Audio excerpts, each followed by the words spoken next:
If you Georgia Bulldogs, you're gonna feel the bulldog.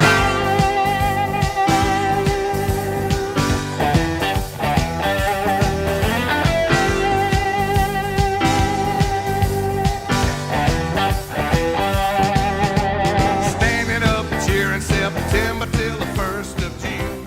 Hello, everybody, and welcome to Row 60, a Georgia football podcast. My name is Clark Gaines. Joining me today, as always, Adam Thornton. Boom! And this is show number 103. Welcome back, there we everybody. Go. Back in the saddle, man. You know, having to knock off the dust a little bit on the old microphones here, Clark. Been a while. Been a while, man. A lot of stuff has happened in life since the last time we sat behind this desk, right? Very true. Especially in your life, Clark. Yeah. You have had to adapt to being a father. That's exactly right. We here at Row 60 LLC gave you some time for some maternity leave. Thank you. I needed it. Maternity? Paternity leave. Come on, Adam. So paternity leave. So, Clark, you got to be adapted to being dad. Yeah. Dad. How's that been? It is wild. It's an awakening, Adam, a revelation. That it is. We had Benson, my son, on January 5th. Yep. And the last time we were sitting at this desk, technically was like about 2 weeks ago. Right. We recorded this episode. We came back, said, need to re-record it because I got lazy. No, I'm going to blame it on being a dad. And absolutely. Feed my kid and wash bottles and that sort of thing. But no, we had Benson back in January 5th in Athens. Yeah. Awesome. I'll have everybody know that his first words from me were "Go Dawgs." Love it. He's good and healthy. He's growing like a weed. He's 2 months old in 2 days. And just loving life. It's really cool being a dad, Adam. Yeah, I love it. He is the perfect child. Got to see him earlier before we recorded this. Your wife, Caitlin, brought him over to eat with us tonight before we recorded this episode. And he was just a great baby. Just a great baby. Beautiful child, man. What a blessing. Not always. Nothing better than being a parent. It's a blessing. I know everybody in our audience that is blessed enough to be a parent would definitely feel the same way, man. And no, when I had Callie a couple years ago, we were in the middle of the thick of the second Row 60 season, and all I had to do was come down here and make time to talk on a microphone. You have to run social media, do the editing and filming. So no, I mean it is time consuming. So you definitely needed to take a break from how big of a role you have in Row 62. Well, kind of get your routine, your schedule down, right? Well, I apologize to the patrons because I posted a picture and I was like, "Hey guys, episode number 103. Be on the lookout." And then, Adam, I just dropped the ball. Nah, man, that happens. It's terrible. I'm sorry, y'all. That's terrible. Jim Wilcox called us out on that. Yes, good old Jim Wilcox. I love it. So, man, it's a crazy time of year, too, in the sense of just it's cold.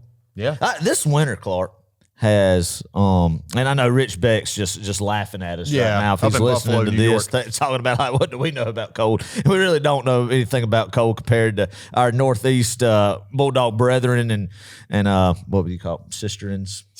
Sure, we'll go with that. Yep. So, in the rest of the world, that's a whole lot colder than the South gets. But this winter has whooped my tail. It is, yeah. It's been crazy. It's crazy. It's been cold, man. Mm-hmm. Been cold. So, and I'm not a huge summer guy in the sense I don't like working in 100-degree heat, but I'm kind of ready for a little bit of heat right now. Yeah, I'll be cussing it in July, but I'm ready for it. So, but anyway, So I mean, it's been a heck of a winter in the sense of, life's been great, and I hope everybody's life is good out there, man, and everything's going well with you and your families, and been going good here. And all I can say is it's been a weird feeling coming off of a Georgia football loss into the long off season, man. Yeah. So, a lot of things to discuss, not only in this episode, Clark, but in the spring practice, in summer, leading up to this year's Georgia football season. It's going to be a very interesting time, I feel like, Clark, because it's going to be unlike any other time, maybe since the very first inaugural season of Row 60 leading into the 21 season after the COVID year. But because last year in 23, Clark,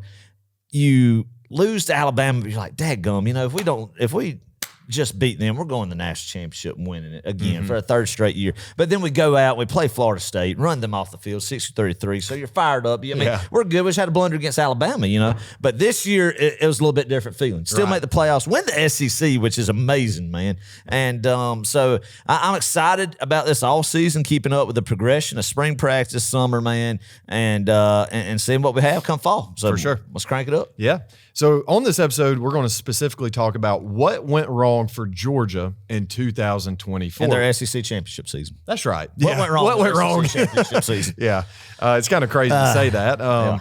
But, I think you're right, Adam. We had some different expectations coming into this past season that weren't exactly met. Mm-hmm. I think a lot of people were honestly disappointed in the season. I don't know if I'm going that far. Right. It was a little disappointing, I guess you could say. But it was a roller coaster. ultimately, man, the roller coaster. And we'll get into all of this in a little bit. We've got some news we want to talk about. Not necessarily breaking news. All of this is sort of old, but we're going to give you guys our take on some of the things that have been happening in the Georgia football realm. Adam, also, before we get into this, really, we got to wish you a happy birthday. Oh, thank you. February 17th. You turned what, 31? 32. 32. 32. I wish it was 31. Yeah. But ever since I hit 30 a couple years back, it's like, man, blessed to see it. Thankful, but my birthday, man, it's nice. It was special. Just being able to hang out with some family and friends that weekend, just eat a good meal, and thank the good Lord for seeing another year. That's what birthdays are these days, man. So, it's a blessing. Next year, we're going skiing on your birthday. Let's do it. We always talk about it, but man, we need to. Of course, there's nothing really good here on the East Coast. I mean, we could go up to North Carolina. That's respectable mountains. Right. Right. If anybody's listening out west, they're laughing at us. See, that's the problem, man. Is like you can't just go to these trips at Georgia football and then potentially you go playoffs, national championship bowl games, and then go to like Steamboat, Colorado, or somewhere out in Park Utah, Place, Place, or somewhere and ski in February. Yeah, you're just broke at that point. You can't have your cake or your pie or whatever dessert you like and eat it too. Yeah. Well, this is why credit cards exist, right? That's what my wife would say. Oh man. I love it. But lots of fun stuff happening here in Livonia, Georgia, our little small town. Well, you're Cannon, I'm Livonia, but Franklin County, Georgia, and we're having a good time. And getting back into the swing of things with Row 60 is going to be a lot of fun. We've got a lot to look forward to, including this episode. So right now, I want to shout out somebody. Yeah. From Texas, Adam. Yes. Love that, his man. name is Evan Bearfield. Love it. And Evan became a Row 60 patron. Let's give Evan give him a hand. Give him a hand. Give him a hand. Love that. So, Evan, hey, man, we greatly appreciate your support. And if you're not on Patreon yet and want to unlock exclusive Row 60 content, just visit patreon.com/Row60, or you can download the Patreon app and search Row 60. It's just $5 a month. Yeah. And every single penny helps us to make more content for you guys and to travel to more games. And hopefully here soon we're going to have some bonus episodes just for you guys when, once again, things kind of settle back in and I get back to adjusting to the real world. That it starts spinning at the right speed again for you, Carl. That's what. Hey, appreciate it, Evan. Yeah, man. And for all of our patron support, I also want to shout out one more patron. He's an existing patron, but Dylan Smith. Me and Dylan, we played high school football together, grew up, went to some Georgia games together. Awesome. And he just got engaged. So I want to shout him out. And man, congrats. Just don't do a fall wedding. Man. And Dylan, you let the special young lady know right off the rip that, we love Georgia football in this house. That's right. Saturdays in the fall are sacred. Yeah. It's for watching the Dawgs. That's it. So, if you establish that at the beginning, you'll be all right. Yeah. Yeah. Good advice there, advice. Adam. Good sage That's what wisdom. I say. That's right. That's what my wife had to figure out at the very beginning, and she knew. Well, I think she knew. Thankfully, she knew before you guys got engaged, and I would think that's the case with Dylan She too. did. That's right. That's right. Yeah. It's pivotal. That should be probably one of the first questions you talk about on your first date. Oh, should it? Yeah. Yeah, you let the people know. Just let the woman know. See where the woman's loyalty is. Is she a fan of another team? Is she the fan of Georgia? And find out how in debt her love is for college football, man. Yeah. And kind of put that on the radar, and you kind of make a Venn diagram of it, lay out your pros and your cons, your mutual feelings on it, and your differences, man. And I think you develop a good hypothesis on your research there and a good theory, and come to a good conclusion on it. And you act upon that conclusion that you make. And the earlier you establish that, the better off. Either you pursue it, you dig deeper, you you just bear down more on trying to double down. On trying to pursue the young lady Right. in a classy manner. Or is it just a clean break? Be a man. Be a man. Be a man. What the good Lord's called a man to be, not the worldly definition of what a man is being in these relationships these days. Yeah. And then but figure out her college football allegiance too. And then if it's not good, it's not a good conclusion, man. Then don't waste your time or your money. Wish her the best. That's Hope she right. finds happiness in life. So obviously Dylan has done his research and has got a good woman. That's that good. he's decided to spend his whole life with, man. So in all seriousness, congratulations. That's awesome. Man. Yeah. We also want to congratulate our winners of our Pick'em League last year. It's taken me a little bit of time to decide who was actually first and second, Adam, because we did have a tie. It was that tie. We had a tie for first place. Yeah. And the tiebreaker actually came down to winning percentages. Yeah. So Owen Burt, he came in first place. Good. His record was 160 to 114, whereas Will Bartlett, he was 160 to 116. So Will had 2 more losses, making Owen the champion. So Owen, you're going to get a Row 60 trophy. Well, I say a Row 60, the Row 60 trophy. Row 60 trophy. Yeah. And we'll get that to you soon with your name and your hometown if you want. Awesome. And you'll get a $50 gift card to Yeah. our store.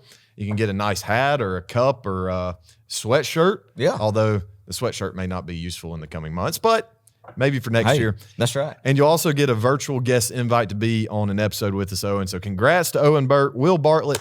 We're going to send you a $25 gift card and stickers. Good. And then Will. and our third place winner, Adam, it's a mystery because I do not know who this is. Yeah. But they go by the name, or their team name in the pick'em was Boss Dog! Exclamation mark. Yeah, I love that. Yeah. All caps, Boss Dog, too. Let them know. Sending a message. That's good. That's good. So, Boss Dog, we don't know who you are.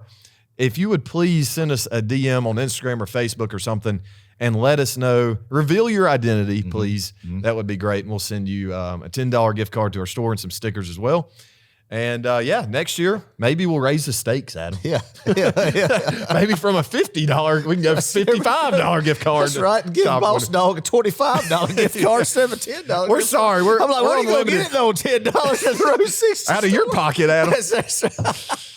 Oh, man. Oh, I love it. But yeah, we'll be sending those prizes out to you guys soon. And Owen, be on the lookout for some information regarding the guest invite on an episode. We do that every year. It's a lot of fun. Yeah. And hey, if you didn't play this year, you definitely ought to this upcoming year. Yeah, so this is our third. That was our third year doing it. Yep. 3 different champions, man. Nobody's repeated yet. So, Yeah, well, we had I think we had about 80 people last year. That's pretty good. That's good Numbers Yeah, right that there. is. So That's awesome, man. I'm looking for that same turnout this That's right. upcoming year. Yep, Man, wouldn't $500? Wouldn't that be something to play for at that point? it would. It would. I just don't. Where do you get $500? No. I don't know. Maybe we'll just see what's about to happen. Everything's looking up, and let's see what happens. That's it. All right, Adam. Everything's looking up except for Carson Beck. That was terrible. I said that. Let's start with Carson Beck transferring to Miami. First of all, he got his Lambo stolen. And if you're reading the marker board, that's kind of a nod to that. Yeah. Hate it for that kid. His $1 million car got stolen. And his Instagram influencer girlfriend, Hannah, basketball player. I think she had an exotic car too. Mm-hmm. Yeah, so they got stolen. I mean, that is down kind in of South crazy. Florida, man. You got to look out for your Lamborghinis up there. Yeah. Or down there rather. Mm-hmm. So unfortunate. Yeah. I really can't help. I mean, it's not like that was his only means of transportation. right. It's not like That's the guy right. could go buy That's right. another or couldn't go buy another car or something. Yeah. Is it comical? Oh, absolutely. And I mean, not in like real life. Like you don't wish him any bad will. I hope he has a good NFL career, all that good stuff. Yeah. He's not a DGD to me. And I think I've said in the episode in the past that he is a DGD, but to me, he's not a DGD, especially after some of the stuff since our last recording that has come out on him in Athens this past year, after spring ball last year, to the change and the shift from spring practice to fall camp, man, and beyond.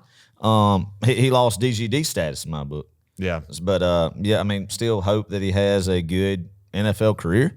I hope he is not successful on the field with Miami as far as wins and losses. But Sure. I mean, sure, I don't want to wish him ill will in that aspect, but my respect for him as a football player, not as individual, that's whatever, but as a football player, You've lost it. I've lost it, man. Yeah. Good riddance. Yeah.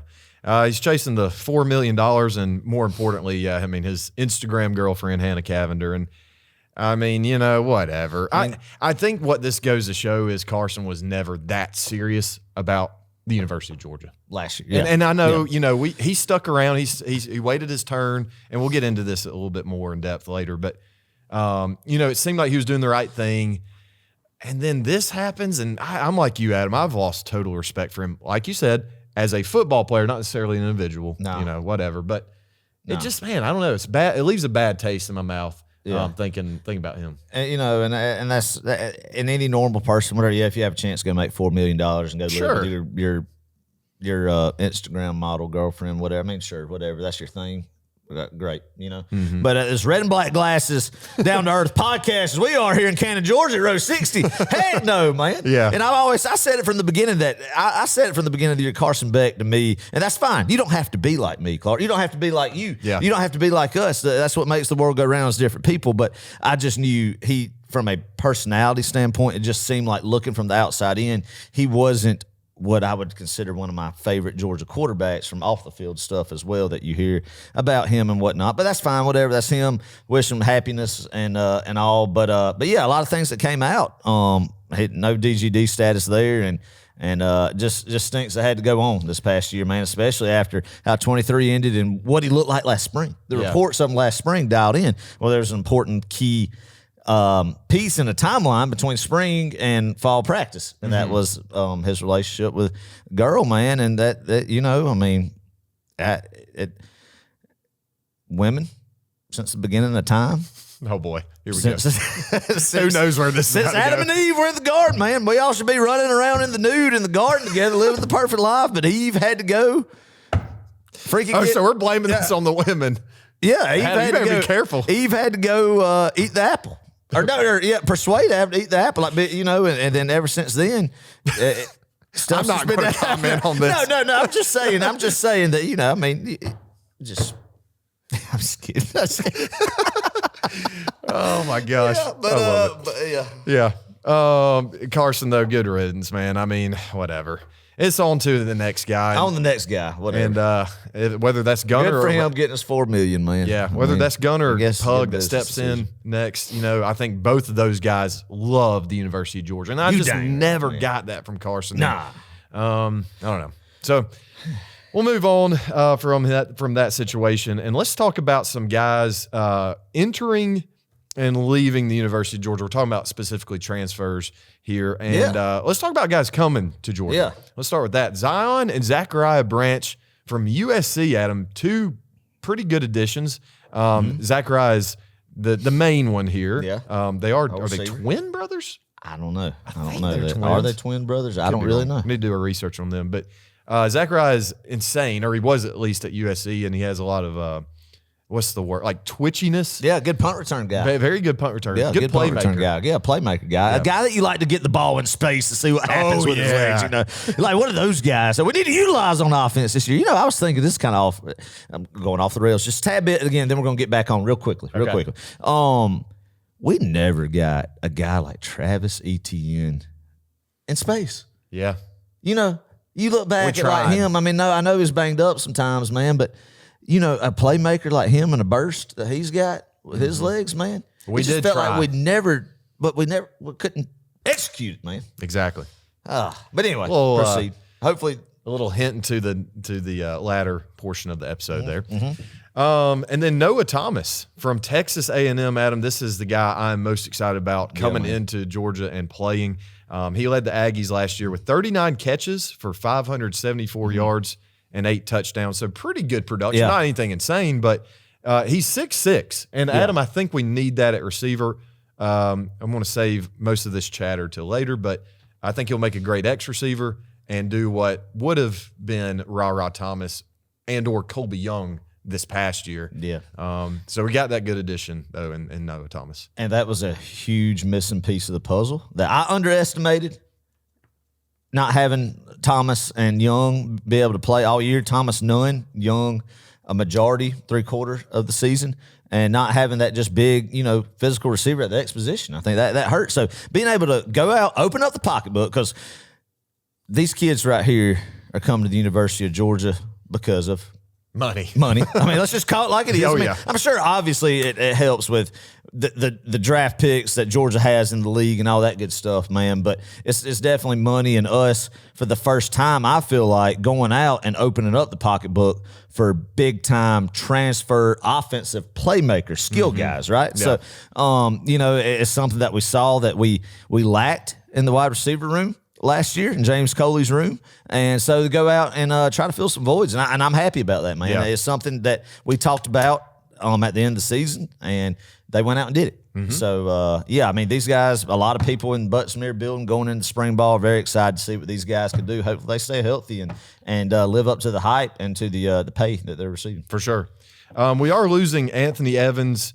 Dominic Lovett is moving on to the NFL, and Aaron Smith as well. So those are your guys on the perimeter who are moving on in one way or another. Yeah. And then losing a big piece in Damon Wilson to Missouri. Man, this was a gut punch, because I was really high on Damon Wilson. Yeah. And I really thought this upcoming year would have been, I guess, his year. Yeah. Especially, I mean, you don't have a Right. Jalen Walker on the edge, and he kind of was that edge. Well, Jalen was more of a Mike. I don't know, but you get what I'm saying. I mean, it was his time up. So Yeah, and I mean, one thing about this is you got Anthony Evans, who was transferring, never could really quite crack the lineup consistently.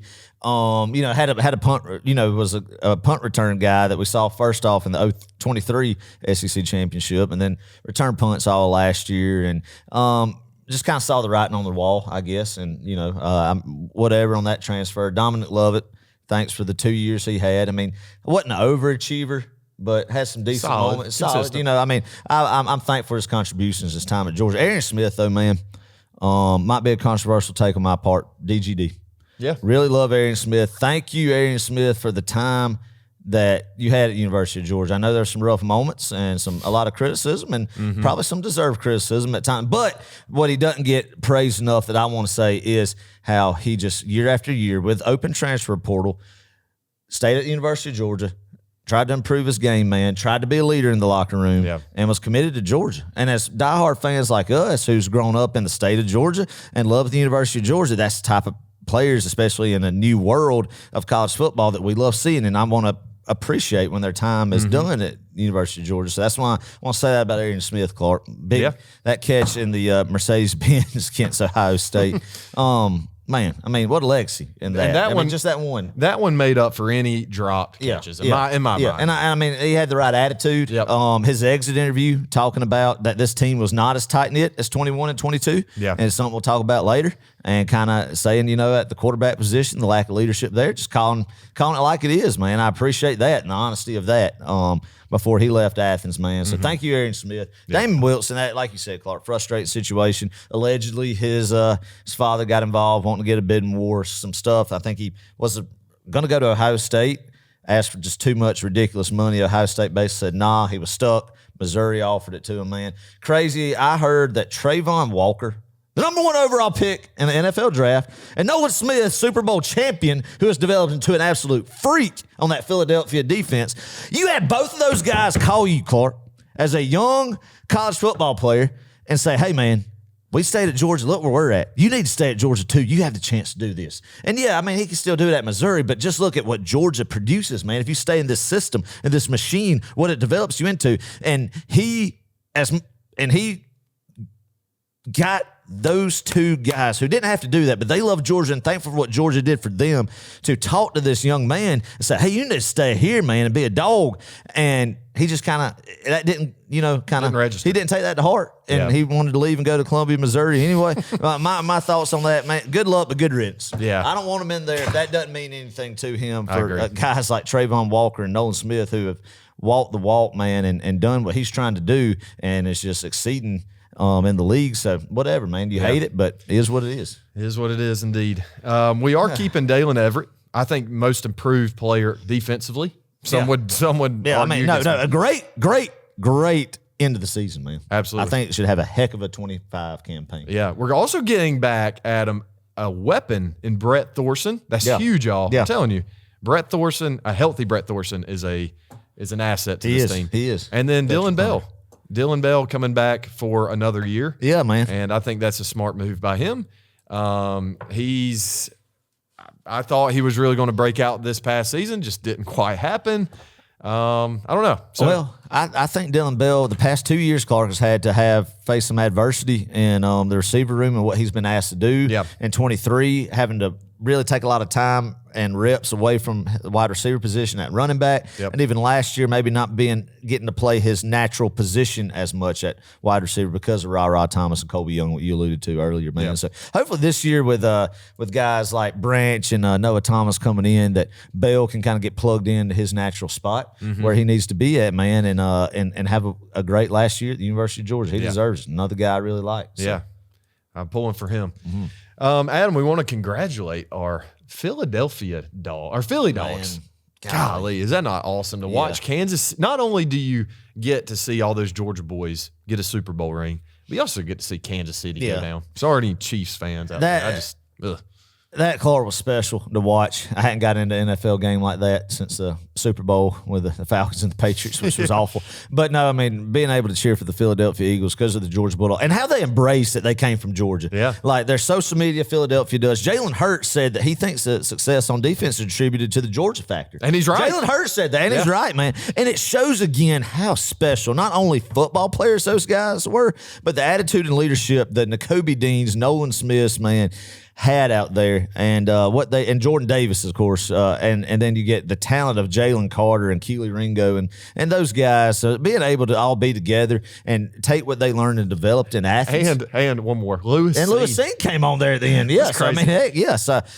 Being able to do that, and heck, maybe old Tyron Ingram Dawkins will join them this year. So I mean, obviously the Eagles GM front office knows what to do. I mean, they don't know how to do that in Atlanta under Arthur Blanket, but in Philadelphia, they said, hey, let's go see what they're doing down there in SEC country, specifically Kirby Smart's Athens program, man, over the last few drafts, Super Bowl champion. So, I mean, there should be a wall blew up with the picture that had, what was it, Jalen Carter, Jordan Davis, and Nolan Smith on the line of scrimmage in the Super Bowl. Yeah. All together right there. That should be sent out in a postcard recruiting. Yeah, recruiting pitch. Yeah. I love it. Mailed to every P.O. box of these recruits. Oh my gosh. Love it, man. Yeah, I'm very proud of them. There's one more thing I was going to say about that, and now I've totally forgotten. We'll move on. Let's talk about the combine, though, Adam. Okay. Talk about Gosh, wait, it almost came back, and then now I can't. It was the Falcons. Going back to the Falcons right quick. Okay. You're right. They don't ever draft Georgia players, and it ticks me off. I mean, they got John Fitzpatrick tied in a couple of years ago. Zion Logue, I think. But, they had Lorenzo Carter, that's true. They had a prime opportunity in 2015 to take a Todd Gurley in state. I mean, I know Todd Gurley's from North Carolina, but I'm saying he spent his college career in Georgia, very popular amongst the state of Georgia. You had a chance to revive, in my mind, the Atlanta Falcons franchise with a big-time in-state guy like him. Yeah. And they took Vic Beasley. Yeah. And I was prepared, Adam. I was so prepared to buy a Todd Gurley jersey. I was hoping he was getting the number 3. Yeah. And it'd be a black Falcons jersey. I was going to be a diehard Falcons fan. Right. But no, they whiffed. They missed out. Yeah. So it stinks because you really want to pull for the birds and really get behind them. And you do, but then they just do something stupid that just ticks you off. And you're just like, oh my gosh. Very frustrating. Infuriating. And the fact Falcons. that Vic Beasley was a Clemson guy, that made I me was even just more salt in an ticked open off. wound. Exactly. I remember that night vividly, man. Yeah. A lot of just first-round draft picks by the Atlanta Falcons every year is just, oh, man. But, yeah. Anyway, all right, let's move on to the Combine. That was happening this past weekend. Just a couple notes here. Tyron Ingram Dawkins ran the fastest time of any player at his position, which is very impressive. I mean, just a freak. Then Jared Wilson also ran the best 40-yard dash of any offensive lineman. He's a freak. Adam, but one thing that really ticked me off, no Dan Jackson. Yeah. No Chaz Chambliss. Yeah. I hate that for those guys, man. But they're guys that maybe I think their attitude from what they hear about it when they maybe go to the pro day down in Athens on March 12th and talk to the coaching staff, see the film, and just know what they know about those guys and how they've been in championship winning programs now. The program now for multiple years, and their contributions are like, hey, let's give these guys a shot, man. They really can, I think, shine, especially Dan Jackson on special teams in the NFL for a long time. I mean, don't get me don't misunderstand what I'm saying. I'm not saying they're going to be, first round picks. I think they both have earned opportunities. They can get on a roster. That's right. They can at least get on a practice squad. Exactly. So, yeah. I mean, crazy though. Combine, what I've heard that happened in Indianapolis this past week is it's been crazy. Ingram Dawkins, man, he kind of got hampered, I know, a couple years ago by some injuries, kind of been plagued by that, but he flashed a lot, man, and the past couple years. And I really wish he was coming back. That would have been awesome to have had him come back for 25. But heck, goes to combine. So hopefully he gets drafted in a good spot, man, can make some money and then shine on the NFL roster. So that just shows his talent. That's amazing. Fastest there. Jarrett Wilson and Tate Ratledge both had great combine numbers. They did. Mm-hmm. And then you're like, God, that's so frustrating. They had those good combine numbers, and then how the line was this past year. But a line that was very dinged up and injured as well. Yeah. And both those guys were two of the ones that were dinged up and injured the majority of the year too. So, but great on them, man. Hopefully, they just go out and they get a great opportunity, great draft pick, and a good organization, and get to live their dream. Mm-hmm. And then lastly, the NFL draft's coming up. That will be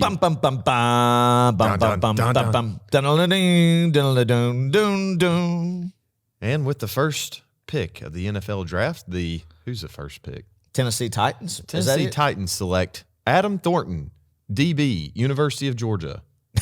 At 5 foot, boo! At 5'10", Adam Thornton is a speed burner. Are you 440? You know what's sad about these combine things? Jared Wilson, or let's take not Dylan Fairchild. Let's take Tate Ratledge. I mean, the guy's at least 120 more pounds than me. Yeah, probably more.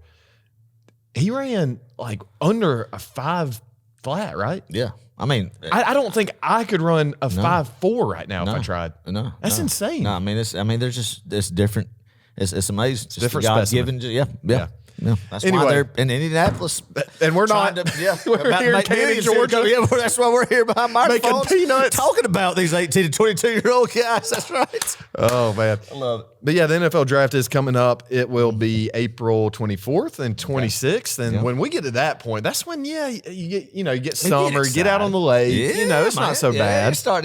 Wrapped up spring ball. Get excited. Yeah, that's right. But 33 straight years in which Georgia has had at least one draft pick, assuming we get one this year. I think we might get a draft pick this year, Adam. And yes, I think maybe. A couple guys on the radar to get in one of the 7 rounds. Malachi Starks might crack the top 7 rounds. Jalen Walker is going to be probably last day pick. Yeah. I really don't. I mean, maybe Mr. Irrelevant, right? If you saw him this year, you're really like, I don't know. Yeah. I really don't know. Especially the Texas game. The Texas game in Austin was just awful for him. And the one that's the championship. It's just his charisma and attitude. I mean, not a guy you want in the locker room. Right?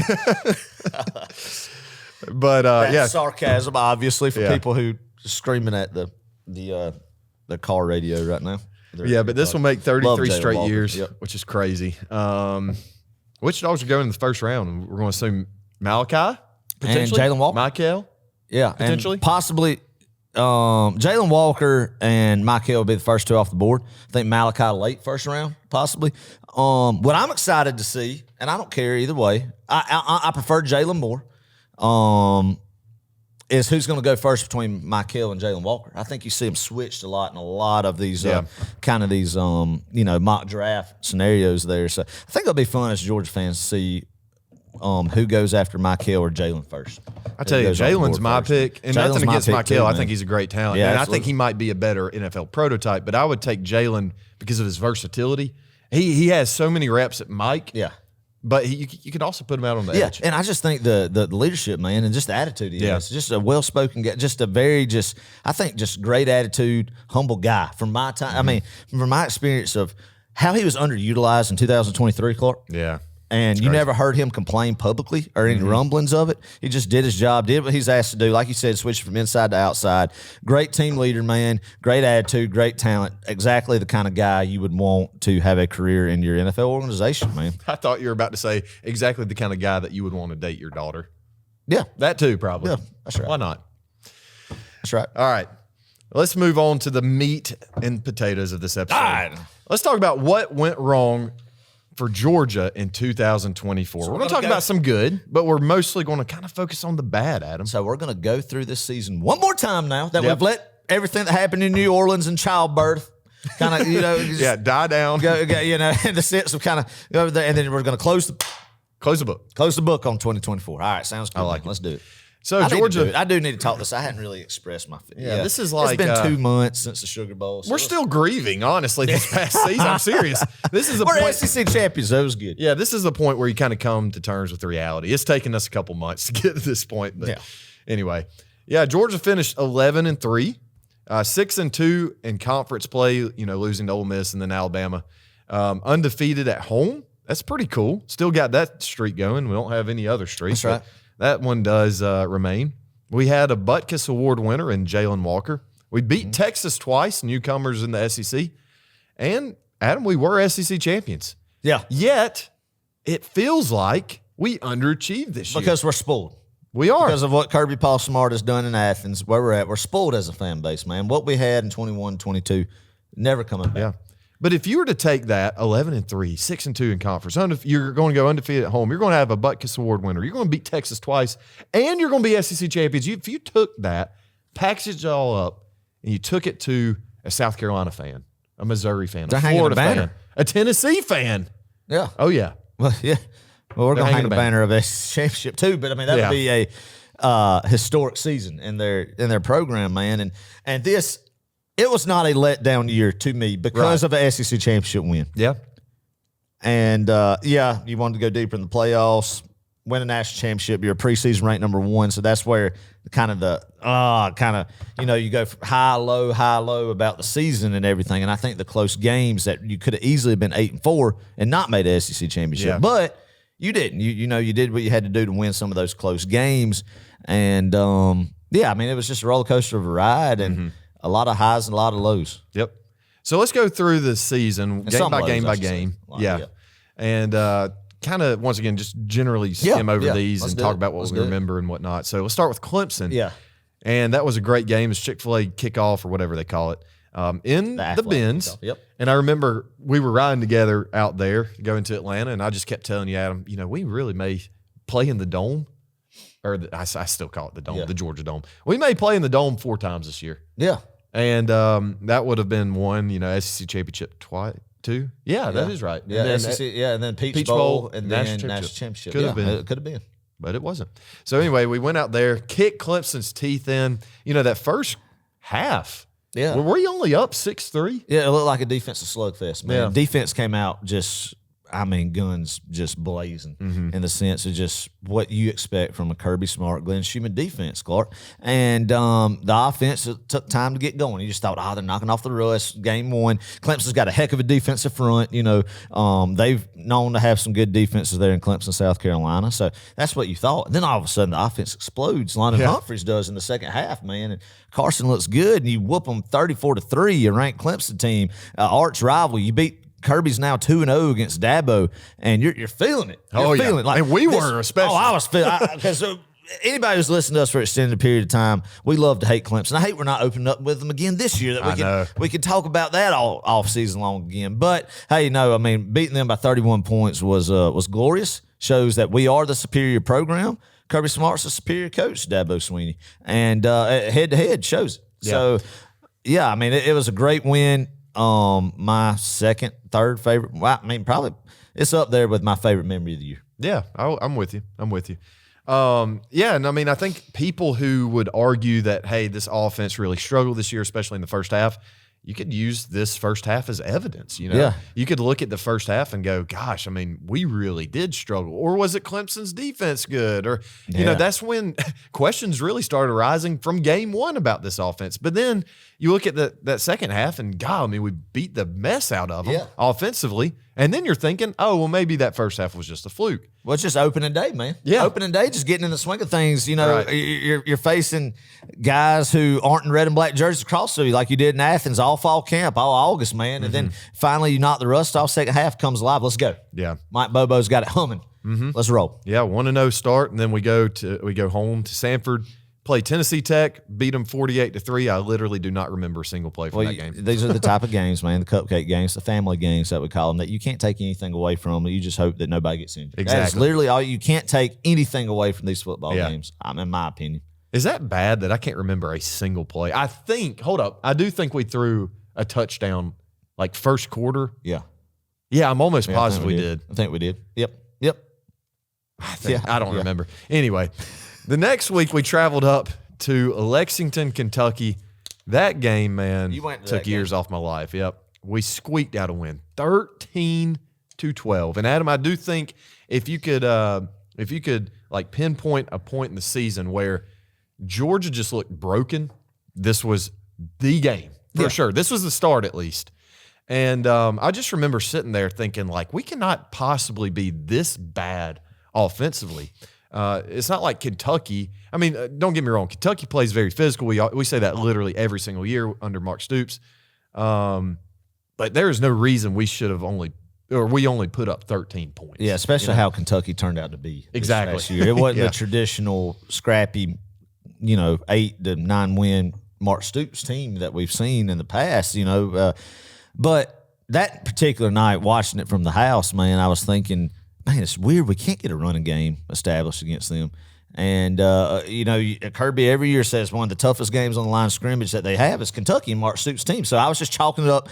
We never play well in Lexington under Kirby Smart. His whole tenure dating back to 2016, every game in Lexington's been close with historic teams, not so great up to standard Georgia teams in Kirby Smart's first year. Yeah. Had to win a walk-off field goal. So that's what I was thinking. But I was like, man, we're trying to, we're not abandoning the run, which is a good thing, but we never could get established that night, I felt like we would try to run the ball on first down. It'd be 2nd and 8. Then we'd try a screen pass to Dominic Lovett or Arian Smith would get stuffed, and it would be 3rd and 7, 3rd and 8, 3rd and long, and then we just couldn't, convert with 3rd and long. I think we were behind the chains a lot that game, man, and just never could get an offensive rhythm. Defense looked good, but I personally, at that point in time, wasn't worried about it because I was like, this is just a typical night game in Lexington, Kentucky. Yeah. Now, at the beginning of the year, when it's usually we don't play good there, and it's in the back part of the year. Right. So this is just another Kirby Smart, Mark Stoops, physical game in the line of scrimmage, low-scoring game. Mm-hmm. That's what we thought. And then the next week we went to Tuscaloosa, Alabama. Man, we were getting it all straightened out the bye week. Oh, yeah. Oh, we got some time to really think this through. Bobo's going to, That's true. We had it was Kentucky, then bye week. Then the next week we went to Tuscaloosa, Alabama. And boy, Adam, I mean, it was just wild. I'll never forget being there. What an atmosphere. What a fun atmosphere. I mean, before the game, it's fun game. Fun day. It was wild, but we got in those seats. Literally, we were the last row in that freaking stadium. And I mean, I'm telling y'all, it makes no sense to go to the game if you're going to sit in the last row in the stadium of that size. I mean, it's literally like up there with ants. the birds and the airplanes. Yeah. Yep. We need binoculars. That's when we need binoculars. We did need them then. Golly. We did need them then. But yeah, I mean, before you knew it, this game got so out of hand, right? 28-0 in the snap of a finger. And Adam was over there. I couldn't do this on the PlayStation if I tried. Yeah, I played the computer on freshman mode. Yeah. I'm sorry, you said Adam was what? You were at one point beating the mess out of your hat against the concrete wall. Yeah, my red Georgia hat still has a concrete stain on it from beating the pillar with the hat. Listen, after we went down 28-0. I don't think I'm exaggerating when I say this. I'm almost positive I saw a spark fly from your hat. I'm not kidding. Because I think the metal, what's this thing on the top? Yeah, the little, yeah. I think that might have come off or something happened. But I saw a spark. It was wild. Y'all, I wish you could have seen our faces. We were just flabbergasted up in Bryant Denny watching Jalen Milroe scamper in for his what seemed like 20th rushing touchdown of that game. But then, we walk out of the stadium thinking all hope is lost. And what do you know? Georgia comes back, storms back. We take the freaking lead in this game. What an emotional ride. And I think this game just sums up the season. Yeah. Playing from behind in a lot of these games, really. You find a way to get back, but then in the end, it all just seems like a disappointment. That, in a nutshell, I think, is what this Georgia football season was. Yeah, that's true. That's true, man. Ultimately, kind of a letdown. All right, and then the next week, we come home, play Alabama's biggest rival, Auburn, beat them 31-13. Once again, don't really remember much about this one. Yeah. And that's sad because normally, like Yeah. I can recall, I can remember anything that happened at Georgia, Auburn 2011. That game was amazing. Gosh, you know what I mean? man. 2010, 2012, 2013. Smoking them. But this game, I don't really remember much. Yeah, It's man. weird. I mean, I remember some Carson Beck touchdown passes and stuff, and it's become just so expected to beat Auburn and beat them convincingly, Right. too. And it's such a blessing to be at that point in time where we just own Auburn. We have dating back before Kirby Smart and the Mark Richt tenure, man, and especially in Athens. And I mean, it gets a little bit, I think, more hyped when we go into Opalanka. Oh, yeah. and beat them. I remember the 21 games, the 19 games, the 23, obviously, which was a whole lot closer than it normally has been. But yeah, I mean, it's a good win. Anytime you beat Auburn 31-13, you're grateful for that. And Yeah. I'm going to pause this for a minute and just say this too. We've talked about Hugh Freeze a lot on this show, Clark. Yeah. And hearing that he was diagnosed with cancer, prostate cancer, we want to say we are sending our best wishes and encourage the Row 60 family to pray for Hugh Freeze and hope that he has a quick recovery and that he knocks this cancer out, man, and all's good with him and his family. So we're praying for his family so that way that he could get completely healed and be good on the sidelines at Auburn. We can call him Brother Hugh again and beat him again. That's right. But prayers to we do, yeah. Hugh Freeze, man. Yeah. In I all didn't even seriousness. realize that. I didn't see that. Yeah. How soon ago was that? Last week, Really? sometime a few days ago, that he was diagnosed with prostate cancer. But Yeah. I think they caught it early, So just lean on just prayer and faith Yeah. and going through that. So For sure. anyway, just praying for a very quick recovery for Coach Hugh Freeze. Yeah. The next week, we played Mississippi State at home. Yeah. This game was, we thought, going to be more or less a blowout. It turned out it was a 10-point game at the end, 41-31. I think Georgia, we just took our foot off the brakes. We just kind of looked lackadaisical. I think we were starting to look ahead to the Texas game that was coming up. Yeah. And, I mean, Mississippi State, up to this point, I believe they were the worst-ranked team in the SEC. So it seemed like we should, just take care of business and kind of sleptwalk there towards the end. We did, man. The defense, I think, giving up 31 points was the most concerning part to me. At that point in time, I was like, oh, my gosh, we just gave up 31 points to Texas. I mean, Mississippi State running the ball on us, man. Dual threat quarterback, running quarterback like that, just giving us fits. Thankfully, we scored 41 against a bad Mississippi State defense. Very bad. But Jeff Levy's first year at Starkville, still trying to recover from the Mike Leach tragedy from 2 years prior, man. And, I felt like we should have beat them more than we did. But at the end of the day, it's still just like, win's a win. Yeah. I mean, we had the wild halftime filming of the show. Oh, gosh, yeah. I saw previews of that. What's not the too long ago. show What was called? it? Chad Powers or something? Chad Powers, But yeah. there was I was watching TV. I said, wait a minute. There's the catfish running out of the tunnel at Sanford Stadium right there. So If you were there that day, you know exactly what we're Yeah. talking about. That was a wild time. wild yeah. time, man. But real anyway, so yeah, I mean, I did not feel good going into Austin. Oh, and me neither. At yeah. all. This At was all. the game I Texas undefeated at Austin. Big SEC game. this was the game I fully expected us to lose, and then what do you know? We win. So, played Texas next. Went out there, Austin. Best road trip, regular season road trip. God, but then you think about Notre Dame. That was great. too. 17. Yeah.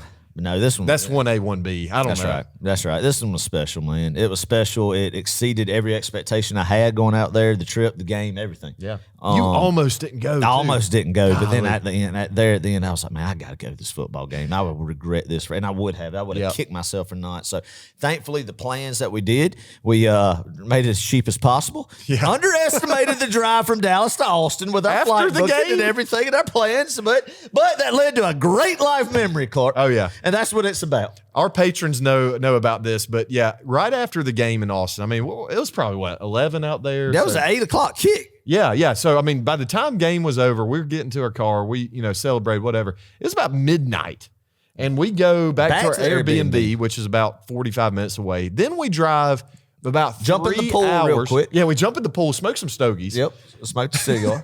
And then we made a 3.5 hour drive up to Dallas In our rental van. in our rental, and then caught like a 5 a.m. flight Yeah. back to Atlanta. Y'all, it was stupid, but we did save a lot of money. Yeah, and provide some great memories, man. Yeah. But that, I mean, thank God. Can you imagine taking that trip back? We would have lost that drive. Oh, It would have been awful. But thankfully, me and Clark were wired like we were on a substance. Exactly. We were on a natural substance because everybody else in our group was knocked out. They were conked. Knocked Yep. out before we even got out of Austin. We stopped at Buc-ee's, got us some snacks. Man, me and Clark got in the front. Everybody else was knocked out, and except my wife Kelsey, she did stay up with us there. But everybody else knocked out. But me and Clark just had a ball, and thankfully we had each other to keep each other awake. Yeah. Well, and one, I know we're kind of getting off track here, but one game we played, Adam, because you were the one driving. I was in the passenger But you seat. did you played a pivotal role of keeping me awake Yeah. and engaged. So. Well, we had to like do something with our minds, right? Mental You got to get your exercises. exactly. Yes, you that's got right. to get your brain involved, especially trying to stay awake. So That's right. Adam and I started quizzing Adam, and I'd go back to like Georgia versus Vanderbilt in 2011 Yes, or 12, yes. and I just asked Adam, I would ask you, like, Who was the leading receiver? Who's the leading rusher? Did Aaron Murray have under 130 passing yards?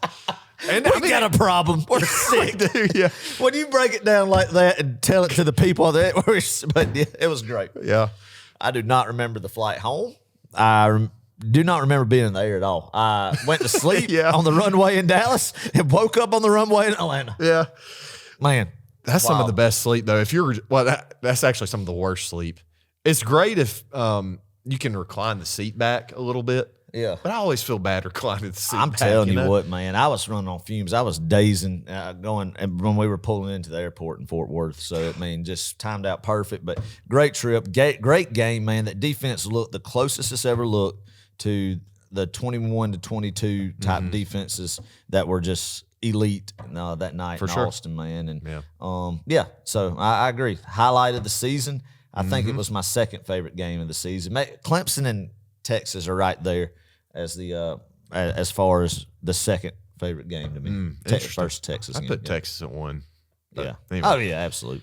Probably so. But just Yeah. Clemson being, Yeah. The next week we had our traditional bye week before Florida, and Yep. then we went to Florida down to Jacksonville. And that game, man, that's I think Carson's was a worst weird game of game. the year. Weird game, right? Yeah, very weird. 3 picks. Then DJ Lagway, God bless him. I mean, he gets hurt. Yeah. I'm sure he would have changed the game. I don't know if he would have scored 34 on this defense. I don't know. But that's all hypothetical. And Carson did what he had to do to win, but it's more on our defense, making the stops and keeping us in that. Yeah, I think it was such a mental roller coaster for a diehard Georgia fan who's seen the ups and downs in Jacksonville, lived through the downs in Jacksonville. And any Florida week, you hear me talk about this. But my whole time I'm thinking, we're playing a third-string quarterback, and they're like an annoying fly. You just can't kill them. Yeah. Swat them and get them away. I mean, they kept hanging around in the game when they had no business hanging around in the game because of Georgia's miscues or busted plays on defense or more importantly, not capitalizing on offense and giving them free possessions, right? And they have a third-string quarterback, and it was just frustrating, man. But then you sit there and you think, we're up by 2 touchdowns, about to beat Florida again for the 1, 2, 3, 24, fourth time in a row. Yeah. And and So you can't complain too You much. can't complain. You got to sit there and be thankful for what you've seen growing up down there. So I was back and forth between that mindset the whole game at the end there. Yeah, it was like you left Jacksonville. We left Jacksonville thinking, are we really like, are we just a good team that's like a really good team that's inconsistent, or are we just not that good this year? Oh, and I mean that was the burning question, right? Right. And also too, Clark, our mindset was after the cloud we floated on from Dallas to Atlanta back home Yeah. after that Texas game, how the defense played and kind of had the offense had some flashes there that we thought, well, we're going to get even healthier. We got some guys back after the bye week, some guys that were banged up, still playing, getting rejuvenated, man, that we thought this is when the lights are really going to come on. This team's going to spark and be the number one team of the nation that we thought they would be in the preseason. And I think that's what we were expecting, honestly, to come in there and really play complete football on both sides of the football, man, and kind of just piggyback off of what and take it even a step further than on the offensive side, and then the defense be like they were in Austin, and really see it just ramp up. And it just kind of, and coming off a bye, it just kind of didn't feel that way, right? So that's still felt discombobulated, especially on the offensive side of the ball. I would agree. And then, Adam, the next week we go to Oxford, Mississippi, and this is where I think everything kind of caught up to us. All of our miscues, the lack of leadership in the quarterback room. I'll just put it bluntly like that. I think it just all caught up to us. I think our defense actually, to me, there's going to be some people that argue, maybe even you, Adam. I think the defense played well enough to win this game. Did they play great? No, there's some missed tackles, that sort of thing. Guys out of position. And you got to give Lane Kiffin a lot of credit for that. They drew up some good schemes, but it's still, I just don't think, it's not like you're going and playing a rabid LSU, in Death Valley kind of environment. It's Oxford. It wasn't that And you wild. were there. I wasn't there. No, you were there. yeah, it was a rain game, and it was odd. But the fact that we couldn't run the ball and really move the football at all was very, very concerning. And this was the game I was like, yeah, I just don't know if we're that good this year. Yeah, and that's demoralizing for a defense that's hanging by a thread out there when you know you're not going to move the ball offensively. Yeah, and and the one drive we actually score on, a touchdown on that game, was gift wrapped to us. Literally the first drive of the game, Ole Miss turns it over. Jackson Dart throws to Dan Jackson, and we don't have to drive down the field. It's just a 20-yard little march down the field for our offense. Perfect position for them to score. And that was it. That's what hurts, man, is you start off on the best you can ask for on the road in the SEC. Literally. Is the home team that you're playing against on the road gets the ball, and then you get a pick deep in their own territory, and you just drive it in and score and get up 7-0. And you have an opportunity, man, to really put your foot on their throat, really take the crowd out of the game, and take control of it early on and build a comfortable lead on the road like that. But you couldn't capitalize on that. Lane Kiffin absolutely embarrassed Glenn Schumann's defense, I feel like, schematically and play calling. I think they really attacked our secondary. And especially the star position with Joe Del Aguaro. I felt like that game in a sense, and he just did a good job. And I think he had been preparing for it since he got embarrassed in Athens in November 2023. So a lot of you add that stuff on, really having that game circled, man. A lot of other things, and that's what you get right there, Clark. And also, them going out and spending the money to actually have a defensive front. You don't think of Ole Miss being a physical team on the line, but I think they won the trenches on both sides of the football that day. Yep. And if you lose the trenches in the SEC game, you're not going to win the football game. And that's what happened there as well, Clark. So, it was just Ole Miss's day. They were the better coached team that day, and they played the best at home, took advantage of the situation, have been working on it, man, and just capitalized. And you just got to tip your hat to them that it was a tail whooping. Yeah. That was a long ride back home. Me and McKay. Freaking flat tire in Nowhere, Alabama. That was demoralizing. That was kind of God, that was the last straw. I remember we got back to Atlanta. I spent the night at his house just because I didn't feel like driving all the way back to Georgia after the game, or all the way back to Northeast Georgia after the game. We woke up that next morning. I was like, dude, we gotta go get some like comfort food. Yeah, it was one of those kind of Sunday mornings where it's just like, golly, what just happened? Well, Clark, I remember calling you after that game, man, and being like, God, I'm so glad I'm in my warm, comfy house right now. Not there. Not there with you. I'm not jealous of you. But like kind of rubbing it in that you still had a little bit. I'm here. Which which would come back, karma would get me, and you get to do the same thing to me about a couple months later. So. The Sugar Bowl. Yeah, that's true. Oh, man. But anyway, after Ole Miss, we played Tennessee. Came back home. We were like, all right, the playoffs aren't out of the picture necessarily. We do have to win out. We've got to beat a good Tennessee team at home. And we did. We came out at them, and it looked like after a week of hearing about Carson Beck and, the sideline shot of him in the Ole Miss game and sitting there laughing after we're getting beat. I was harsh on Beck after the Ole Miss game. Yeah. As were most people. Most people were. But comes in the Tennessee game and he actually plays pretty well. Exactly. He hurts them with their legs, and then we're thinking, God, maybe. You know what? Maybe Carson's hitting his stride. Maybe he's finding something Show within some good himself. body language, like leadership type, like completing a pass downfield, running, and kind of giving some fist pumps and going. Sure, like normal quarterbacks do, right? Taps, for the receiver. Yeah. So I mean, then I'm like, well, maybe I'm eating some crow here. That this is it. The lights come on. So being the glass half full, red and black shaded glasses that we are here at 060, we're thinking this is actually it. Even though we were kind of every game, this is it. The Texas game was it. Everything is clicking and peaking at the right time. And hey, with the new playoff format, you don't want to peak too early, Clark. You want to peak at the right time, right? Right. So, I mean, here we go. Oh, man. Yeah, I mean, we ran Tennessee out. That was a great game, honestly. I don't know if it was the best home game of the year. To me, it was. It was the most fulfilling. Right. But I think there's more of a thrilling one that we'll talk about in just a second. Definitely not the UMass game. That was 59-21. Once again, do not remember anything about playing the Minutemen. Oh, I said you can't take away stuff from the guy. You can take away a negative from that game. What was that? They shredded us on the ground. They did. They had like 300-something yards. Yeah. Like rushing yards. Embarrassingly shredded. And it wasn't just one guy that was an NFL type running back prospect, like being able to just take over a game by like getting them the ball out on the print. Like, no, straight up the A gap through the teeth of the Georgia defense. That's not good. Just ISO up the middle, just head back down. Just so then you're starting to question. You're starting to question the defense and break it. I wonder what their average yard per carry was that game. It had to be on up there, like 7, 4 or 5. Man, like I said, it was any way they wanted, off tackle, up the A gap. ISO, it doesn't matter. It's kind of concerning, yeah. But went and played that game. Then next week, Georgia Tech at home. One of the wildest, honestly, might just be the wildest game I've ever been to in terms of pure chaos. And emotional. Just, I got to the end of that game. I think I told you this towards the end. I'm just like, at this point, I don't care who wins or loses. I just want to go home. I was numb. Yeah.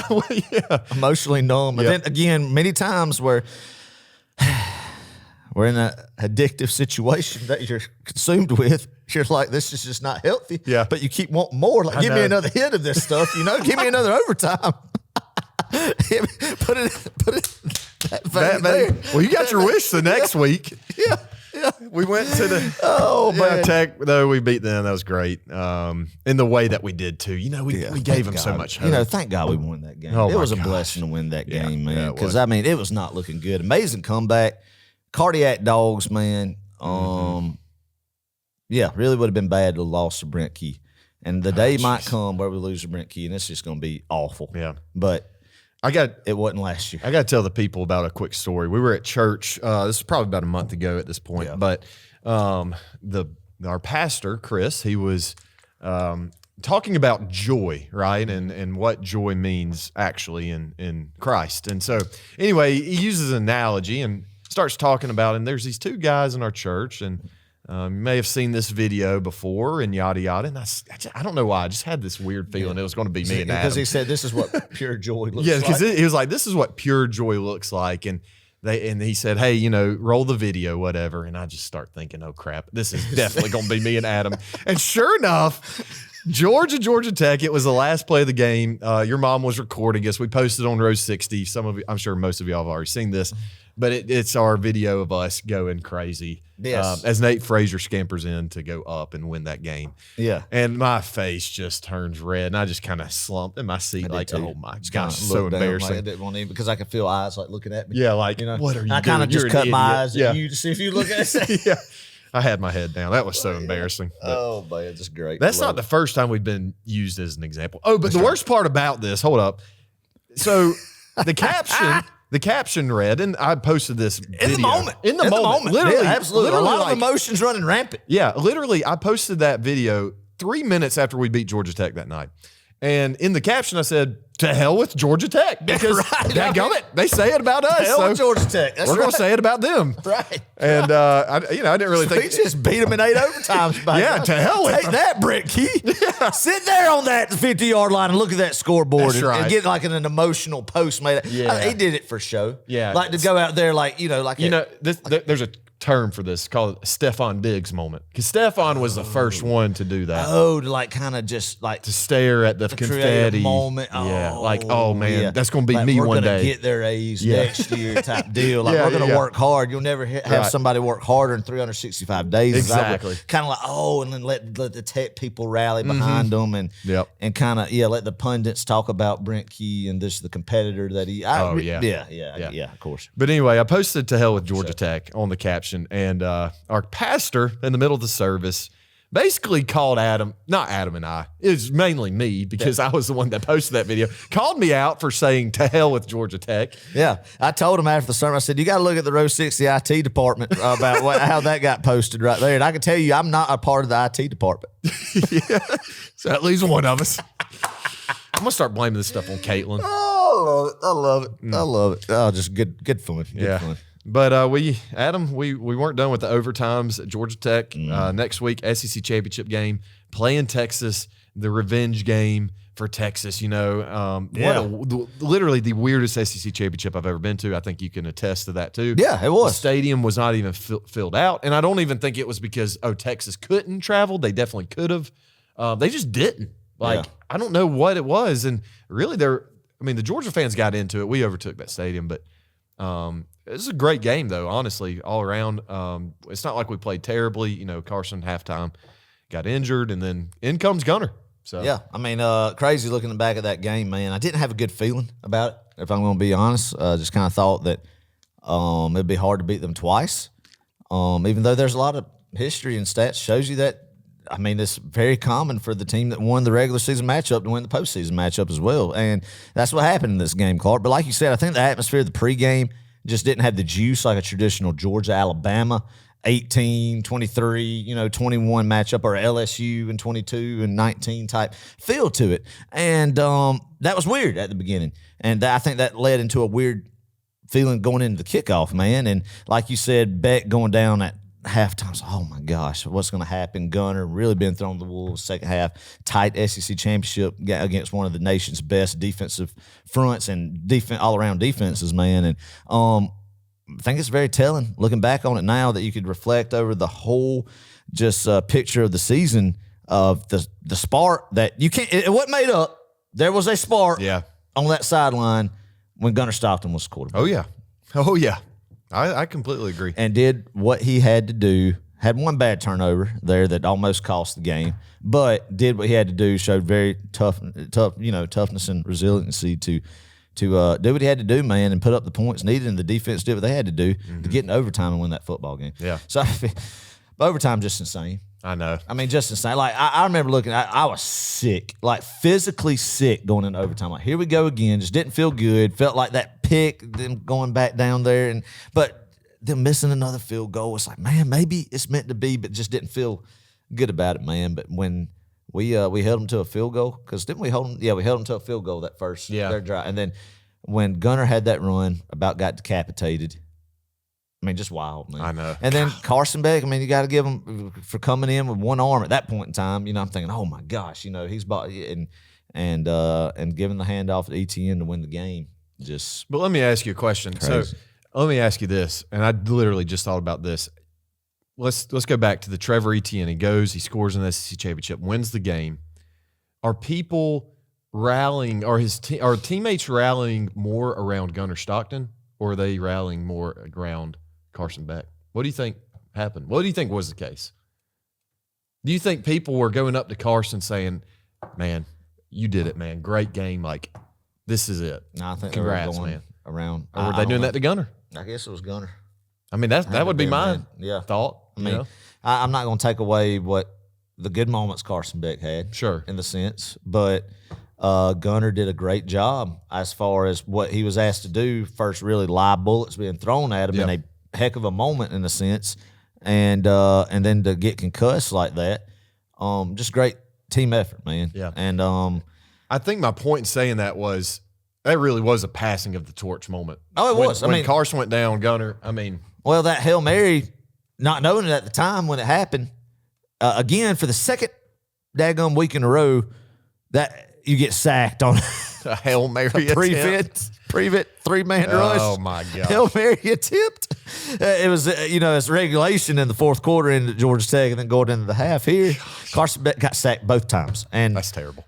I don't know. But anyway, so, I mean, of course, he gets – and I didn't think at the time that's the last time we'll see Carson Beck on the field in a Georgia jersey, right? Yeah. But it was passing of the torch then. And win the SEC special, man. I'll never forget 02, 05, 17 when it happened, 22. Mm-hmm. And that's why that moment when the SEC made this season a success. Yeah. And one that will, forever be, the accolades of that and the banners in Sanford Stadium, the trophies in the Butts-Mehre building, you'll see in the practice facilities, in the film rooms, SEC champions in 24 will be up there, man. Can't take it away from And you can't take it. The first year of 16 teams in the SEC, Texas and Oklahoma coming in, tough league, no division, so it makes it even tougher to get there and to win it, especially in the next to last week of the season. We didn't think there was really a chance for us to win the SEC championship, much less win it. So you got to tip your hat to that and be thankful for that, but it just shows what Kirby has done with this program to think, man, wish we could have won the national championship. That's the standard now. But winning the SEC championship, never take it for granted. A great memory. As long as I have a memory and I'm here on God's green earth, I'll never forget that night in Atlanta. That was and the sweet. celebration we had when ETN crossed that goal line. That was fun. That was fun indeed. Yeah. And then the next game was not so fun, and we've already talked about that one the past episode, but briefly, though, just not a great weekend in general. Adam, you went to this one, I didn't, and you kind of alluded to it earlier. Just not a great time.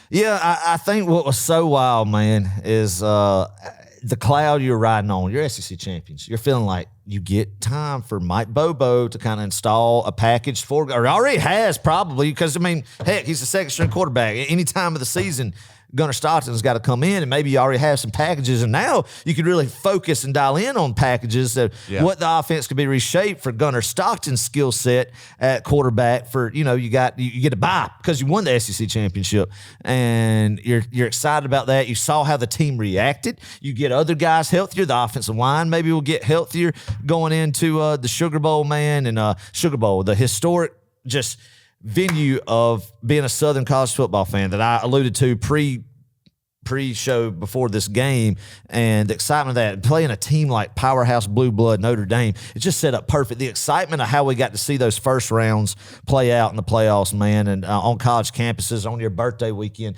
just the exhilaration coming into that game. I had it just in my mind what it would be like walking into the Louisiana Superdome at night, New Year's night, wild crowd filled in the streets, man, everybody juiced. And, of course, it didn't happen. And something bigger than football happened.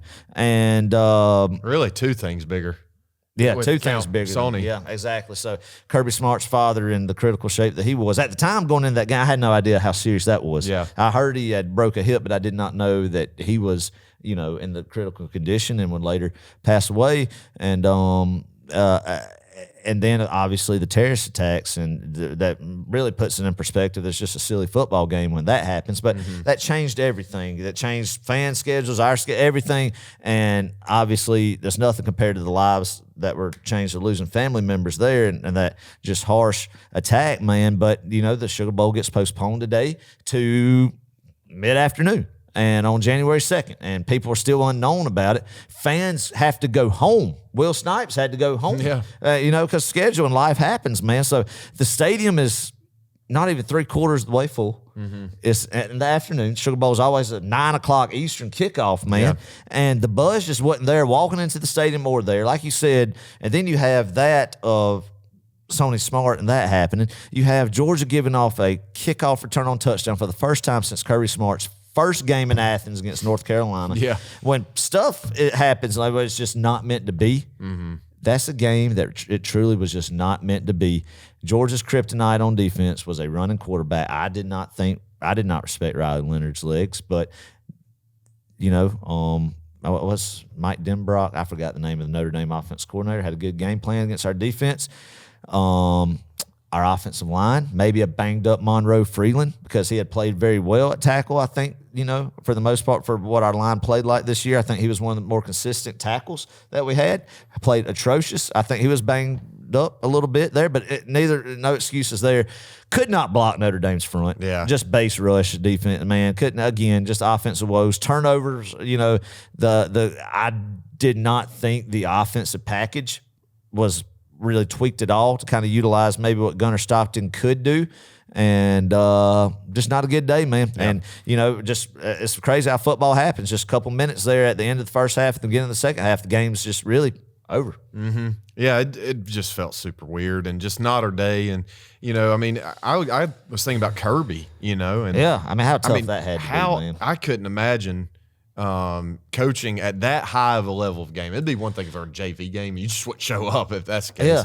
But, coaching a nationally televised game with millions of people watching, having to do that. Like, you can't just say, no, whatever. I guess he could technically, but, he wants to be there for his team, and that's something he's prepared for, and I'm sure his dad would have wanted him to be there. Right, absolutely. But knowing that your dad is, pretty much about to pass away, I just couldn't. I couldn't do it. Yeah, that was very tough. I had to be very tough for him, man. And then the team knowing that, too. Yeah. And their love for Coach Smart. Right, and probably Sony, too, was tough. And just having to deal with the unknown of what happened and the security, man, and then having to been in New Orleans so long already, probably, and then stuff just, I don't know, and then having to just reschedule everything, thinking you're playing in a game, and then waking up one day thinking you're playing in the game, and then you're getting it rescheduled. Yeah. And I don't know, man, as somebody who's been blessed to have been at every time Georgia's played in a playoff game during the playoff era, you think about the atmospheres of the Rose Bowl, Clark, the 21 Orange Bowl against Michigan, man, the Peach Bowl in Atlanta against Ohio State, what all those atmospheres were, that's what you're expecting at the Sugar Bowl, man. Yeah. And I think, though, Georgia's next playoff game, good Lord willing, that we get to go to, will be like the ones that the Orange Bowls, the Peach Bowls, the Rose Bowls, that this just everything that combined happened to not even just win or loss of the game. I'm talking about just the atmosphere of a playoff game you get to enjoy as a fan. Yeah. All that just kind of added into it that made it what it is, and I'm hoping that the next time Georgia plays, it's back to just the buzz and the excitement of why we do this podcast and why we love going to these games. Yeah. But, it's just a wild way to end the year. I was about to say, it's just sour, man. Very sour way to end. We got sour taste in our mouth. In the past 3 years, we've been blessed to have ended all of our seasons with a win. Right, the last game we played in each time we've been on this podcast at the end of the season since 2018. Yeah. Well, as a Georgia fan, but as a podcast, we ended every year on it. Yeah, the Peach Bowl in 20, 21 national championship, 22. Yeah, so you're right. It's kind of a weird feeling, sour taste, like you said. So let's kind of especially losing Notre Dame. Yeah, I know. Let's dive into a little bit about why kind of all of this may not have worked out for Georgia. And I'm going to start with this, Adam. I was at a Letterman scrimmage back in mid-August, something like that. Yeah. Pretty much right before the season kicked off. And I'll never forget this. We were sitting there. Kirby was talking to the Letterman. And, he was being pretty candid. It's not like he had cameras or anything on him. But I remember him saying very specifically, this team, it doesn't have the same kind of heart as as former teams. And I remember him saying, like, if I could, I would take the heart out of some of you guys and put it into some of these guys. And I'll never forget that. And I was like, man, that seems a little concerning. Yeah. They're saying that about your team, and we're about to kick off in 2 or 3 weeks. And Kirby's not just going to BS and just say something like that just to get a reaction. He's not. If he really means it, he's going to say it. Yeah. So that, to me, that was kind of my first indication. So it makes that SEC championship season, even if he's saying that, even more. Yeah. And what a coaching job by him. That's right. Had to be one of the hardest of his tenure, career, for sure, without a doubt. And how tough the schedule was. Yeah. That's one thing I don't think. And injury plague. Yeah, I don't think people are giving enough credit to the schedule portion of this. It's a gauntlet. Mid-season too, but let's start with the offense, Adam. I think that's a good place to start. Oh, absolutely. I think that is the elephant in the room. Yeah, the crux, if you will, of the situation. There you go, Clark. That's right. The crux. I've got some numbers here. I'm just going to read down the list, and then we can kind of discuss. But this is our offense in a nutshell. On third downs this year, we were 78th in football, college football, Division I. It's terrible. Can't have 39%. Yeah, you can't have it. Georgia ranked 102nd in FBS. That's 124.4 yards per game in rushing offense per game. That's terrible. That's awful. Not the identity of the University of Georgia. That's right. Let's talk about I'm going to name a couple teams who had a better season in terms of rushing. Wyoming, Adam. Yeah. Georgia State. Yeah. Georgia Southern. UAB, Georgia Southern, are in state team, yeah. I mean, obviously, we're playing tougher competition, but still, it's the competition you're measured against. Central Michigan, sure. Yeah. Ohio State. I mean, I could keep going. But my point is, there is no reason you should be outside the top 20 for rushing offense at the University of Georgia. It's ridiculous. I agree. 100%. This is where it gets really concerning. In the first quarter, everybody was talking about, we're getting off to a slow start. And I think this really points to that. In the first quarter, we racked up a combined 264 rushing yards for the whole season in the first quarter. Yeah. 264 yards across every first quarter we played in this year. That's 18.5 average in the first quarter. That's less than 2 first downs. Yeah. Think about that for a second. That's concerning. That's right. If you can't get out on the ground, I mean, what's happening? That's right. Georgia also ranked 122nd, pretty much the bottom. We might as well call it the bottom in FBS in first half rushing yards. We only scored 6 first half rushing touchdowns the whole season. That puts it into perspective right there. Yeah. And so with that said, Adam, I mean, what is it? Is it Mike Bobo? Is it our inability to run block? Is it a combination? What do you think? I'll tell you all what I think happened. It's you throw a bunch of issues in a pot, stir it up. This is the recipe that all these recipes that made the end product. What happened, in my opinion, is I think you start with injuries happening. I think a lot of banged up on the offensive line, and then I think we underestimated how big the scandals of Ra Thomas and Colby Young would loom. But still, then I don't think we did the best coaching job of getting guys prepared to step up and execute. Maybe. I mean, you could say play calling was good, and in some situations we just didn't execute. Well, that ultimately falls on coaches as well. Mm-hmm. I think I'm going to lump Mike Bobo and Carson Beck into this, and Stacey Sherrills, as we all know the salaries that now these players make, especially a SEC quarterback, an offensive coordinator, and offensive line coach makes that, here in the real world, in our jobs, especially jobs that have a high-paying salary, you're expected to, on the circumstances, not to make excuses and get production out of them, man. Yeah.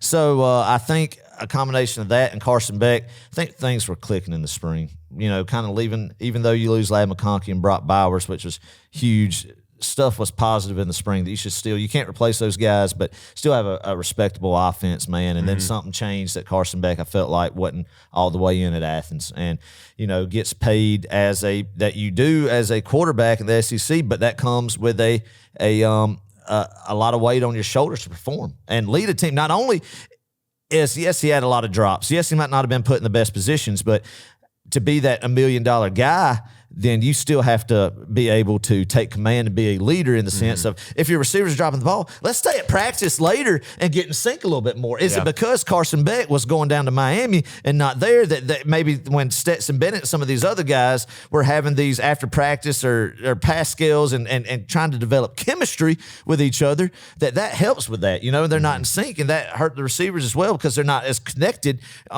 chemistry skill with Carson Beck, So I think that, and also the offensive line in the sense of, I don't know if it's just the regression that's happened ever since Stacey Sherrills has been at Athens, or you can blame it on the injuries. I think obviously now we're sitting here in March, there haven't been any coaching changes. I don't think there will be, even though I thought there would be, that they're going to go with that because of maybe how Carson Beck was this year, maybe how injuries happen, that we're going to give Bobo and Sherrills another run. And I want to put them on that I have high expectations that, there shouldn't be any excuses this year going forward. But that's my theory. Yeah. I definitely think Sherrills and Bobo are both on short leashes. Kirby cannot possibly think that last year was acceptable. Yeah, not even successful, acceptable at the University of Georgia. And I know for a fact, I mean, he's looking at, I mean, he's probably had a conversation with Mike Bobo at some point, and or Stacey Sherrills, and or James Coley. I don't know. I mean, probably the whole offensive staff and basically had a come to Jesus meeting and said, guys, we got to get this fixed in this upcoming season, because if not, clean house. Well, I mean, I would. Let me ask you this: if Mike Bobo and even to a degree Stacey Searles wasn't who they were, the connections dating back a long time, especially Bobo with Kirby Smart, would they be back if it was just a random offensive coordinator? That's hard to say. Yeah, I see. Yeah, I mean, I see what you're saying. I think a lot of people are saying, well, the only reason they have a job in the first place is because Kirby's buddy with Bobo and whatnot. And yes, there is friendships, there is history there, but Kirby is not going to put himself in a position where he's going to hire a friend that then is going to cost him a potential paycheck one day. He's not going to do that. Why would you risk $11 million just to be buddy and have your best friend on staff? That's stupid. I don't buy that Kirby Smart's getting complacent and just wanting to have his buddy like a Dabo in a sense. I don't buy that at all. I think honestly, maybe behind the door, access that we wouldn't get, that there might have been some feelers to some guys out there and you couldn't get them. And, Mike Bobo has had some good years and we've defended them on here. I defended Stacey Searles when he was hired and there was a couple good years there, but it's kind of regressed ever since you get past the Matt Luke and Sam Pittman guys. And maybe, there's some guys coming in this year. Give them another year. After I say this about how poorly I thought they did this year and the expectation I, as a fan, am holding them to next year, I'm done criticizing in the sense I'm going to get behind them until proven otherwise. Clean slate in 25. Let's see what happens then. So, but now, if we get this same kind of offensive production, especially on the run, unacceptable. The run game, it's totally unacceptable. And I would expect changes next year. But I mean, you're right, Adam. With big paychecks comes big criticism, and that's what these guys are getting. That's right, a big responsibility. So, like I said, short leash. I think Searles and really the whole office staff is on this year from Kirby. So. Got to pick it up, but yeah, run game was atrocious this year. I think the biggest problem, if you're asking me, the reason why Georgia didn't win a national championship was because we could not run block. And I'm not just talking about the offensive line. I'm talking about on the perimeter too. It's very inconsistent, and we just could not break into that second and third level. So I don't think there's a position group. Maybe running back room can say it, but even them it can say, look themselves in the mirror and said, we did our job this year we weren't the reason why. Everybody, cannot point their finger at somebody else. It was everybody on that offensive staff, which ultimately starts with Mike Bobo. Mm-hmm. Yeah, I mean he's the CEO of the offense in that roster and in the position group. So and then ultimately starts even above that with Kirby Smart, but. Yeah, so it seems like we're going to ride with him again next year, and I was surprised by that. I honestly thought he would retire or something, but heck, man, I mean, you've been very, level-headed and smart with your defense of Mike Bobo. I have, to a degree as well. I think I've been more impatient at times than you have with him. You've been more level-headed about it, but I'm now willing to get behind him, man. Let's see what happens. See if he can just put some numbers back up again. Yeah. But I think the bar is even raised even more. I'm not going to sit here and say he did his job last year to the degree that you need to have as where University of Georgia is, where he was giving the keys to an offense that was well played. Even though some big pieces were lost, he still was given the keys to a very successful format. And I think if you look at last year, and we mentioned this earlier, Rah-Rah and Colby Young, not having those guys. He can't help that. He can't. I think that actually hurt our offense in a lot of ways because you're right. Then you have to move Dylan Bell out of position, and you don't really have an X receiver. Yeah. I mean, you might say London Humphrey, but is that really the guy that we want to go to? No. Who I feel like a quarterback like Carson Beck needs to have to even be. Well, I mean, that was Brock. Right. That was Brock in 23, Right. I mean, that was the crush. That's why we had a top 5 offense in 23 is because of Brock Bowers. Right. You're not going to go find a Brock Bowers every year in recruiting or even transfer. You're not even going to find him every 100 years, really. But there's still some respectable talent out there. And that's why you go in the portal and you go get a guy like Noah Thomas. You go get a guy like Zachariah Branch. You say, come in. I want you guys to be that big body receiver who we can count on third downs. Can you do it? Yes or no? Yeah. And if they say yes, and you ride with them and you play them. But once again, Rah-Rah, Colby Young, not having those guys, not having a guy like Marcus Rosemy-Jack St. Adam. That's something we've been saying all year. Yeah, absolutely. That's somebody that really nobody talked about him in 23. Right. But we saw how much we missed him last year. That's right. He would have been pivotal, man, on this 24 offense. But no, you're exactly right, Clark, and that's why I'm willing and fine with. And now just let's give him another year in the sense of that, and give him what he needs, where there shouldn't be any excuses. And not saying that Bobo is making excuses. He's tore up about it as much as anybody. I'm sure he loves Georgia. He bleeds red and black, but there's got to be production this year. Yeah. But yeah, there's a lot of things that's just, I don't know, man. Just a lot of collection of things. I'm more tore up about not finding a new offensive line coach. I think that should have been the change more so than anything. Yeah. But hey, I'm going to get behind Stacey Searles and Mike Bobo and this Georgia offensive staff, and expect a good offense with the guys coming in. We'll see spring portal too, which freshmen, you guys come in and see what we can put together. Yeah. And we're not blindly getting behind Mike Bobo and Stacey Searles. I mean, I think the only reason we really are is because Kirby is apparently okay with and I'm going to trust Kirby Smart. I'm sorry, I feel like Kirby Smart knows more football than every single person listening to this podcast and us combined. And two, we have to remember, man, 2021, 2022's and even 23 to a degree, some of the leftover 21 and 22 that was there at 23, but especially those 2 years will never happen again in Georgia football. No. When you think about what happened, how special it was with the guys that we saw on the defense side of the football win a Super Bowl with the Eagles, how special they were. Thank God when you watch that Super Bowl win, you can say, thank God they won national championships and gave us those memories while at Georgia, because that would have been sickening if we didn't capitalize on that. So you add that with a play call like Todd Monken, who had one of the best offenses in the NFL this year. So you have an elite offensive coordinator that you're not going to go out and just get a Todd Monken all the time like that. That was special in itself. You're not going to have a Brock Bowers on the offensive side of the ball. That was special. You're not going to have a Stetson Bennett type story or Ladd McConkey. So you add all that together, Clark, and we enjoyed every second of it. Yes. But really looking back on it, you realize how on both sides of the football, so many key pieces that are, I'll say, generational. Yeah. And coaching that you just can't just go out there on the street and find to replace these guys. And thank the Lord, though, you got to be thankful that you lived it, you saw it, and it happened, man. Because that's not going to happen again. Yeah, I still think Kirby Smart will win a national championship, but having all those special pieces in place all together, the attitudes, the love for Georgia that we fell in love with, the Jordan Davises, Nakobe Dean, Stetsons, and Ladd McConkey, Brock Bowers, that's what made it special. We lived it. But even me, I've had to come to grips with it, that we can still expect championships in Athens, but we'll never see that again. Yeah.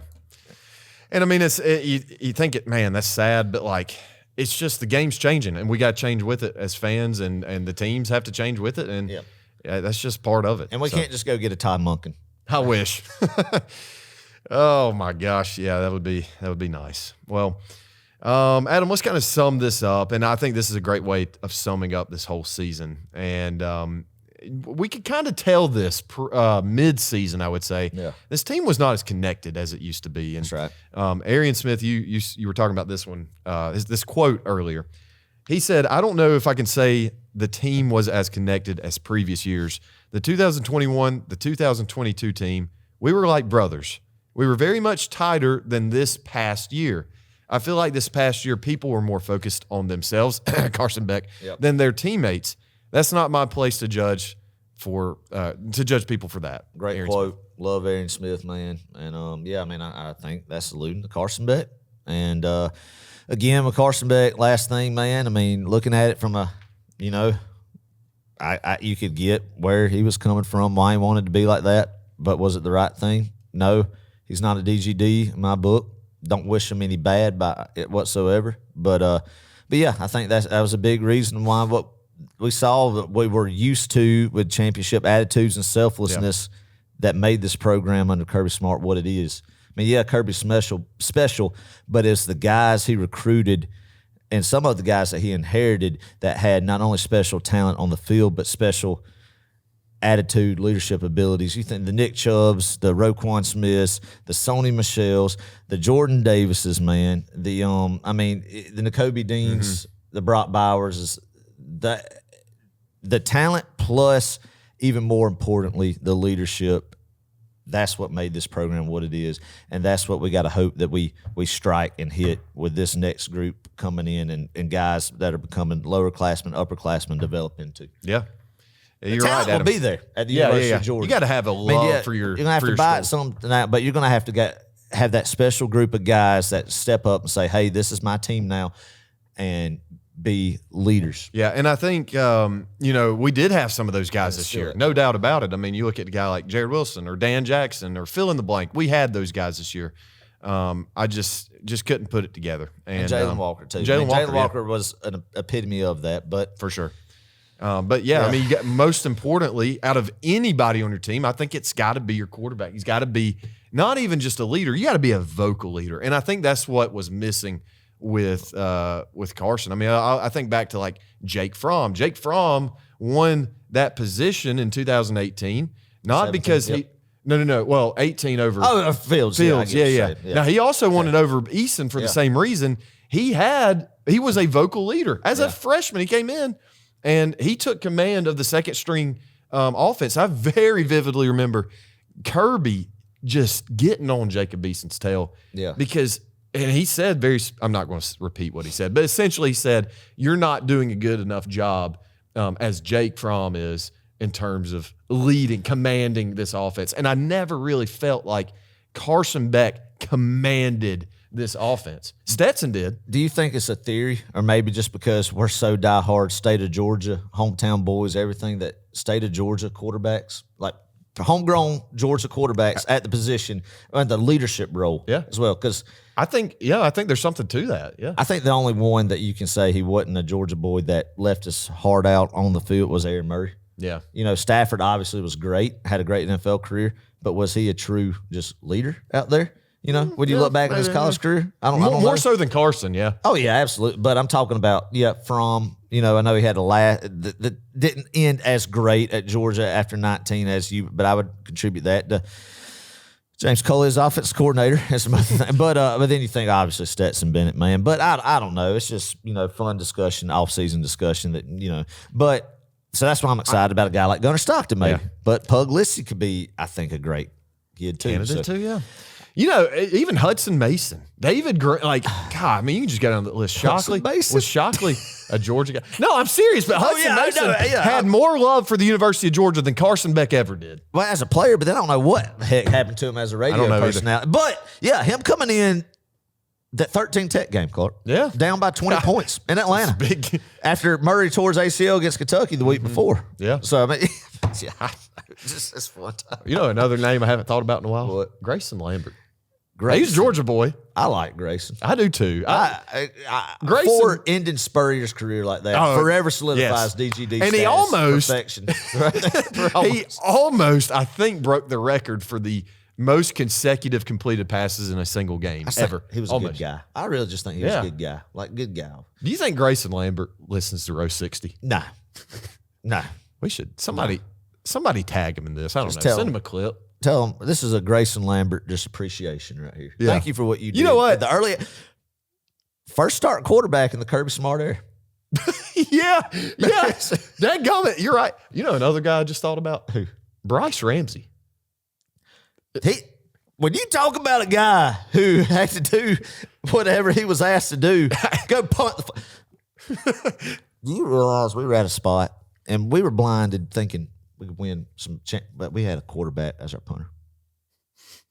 Yeah. We also at times had a quarterback as a punt returner, Logan Gray. We're getting you crazy. Think about some of the debacles we've had on special teams at the University of Georgia, and that's something Kirby Smart putting emphasis on special teams that's led to where we're at now that was not emphasized that you could argue in the past. Yeah. But hey, Bryce Ramsey, I don't know if you remember this, TCU Liberty Bowl, 2016, Kirby's first bowl game, had a huge fourth down. We were lining up for a field goal. You remember that? And he scampered for a first down, kept the drive alive. I think we scored that drive. Yeah. I feel, man, that 2013 class gets a lot of criticism. And I really want to appreciate those guys, like the Ryan Rankins. Hey, Ryan Rankin. Shout out. Those guys that was in that 13, I think they got a lot of undeserved hatred. Yeah. And criticism. Yeah, I agree. That wasn't on them. I agree. And Yeah. had some tough times, man. And some of them got to stay around during the, but I mean, at the end of the day, they're Georgia football letterman, man. And they did a dang good job. And I enjoyed cheering them on Saturdays, man. You know what we're going to do? What a ride it's been. For sure. Guys. We totally got off the rails, and we ought to do a 2013, like a look back on the 2010, 11, 12, So I did the 15 13, season. 14, 15 season. That's great going into the off season. We still have great. We got to do a breakdown of every 2015 season. God, that would be The amazing. coaching staff, the Jeremy Pruitt debacles, Faton Bauda going the into fault- Florida. Oh yeah. And then when you talk about Bryce Ramsey, I think about putting him in the last, God just bless some him. hope in that rain against Alabama and Kirby Smart's defense at Bama. Oh, And man. him throw it just Bless his heart. awful pick. Yeah. But Don't send this to Bryce Ramsey.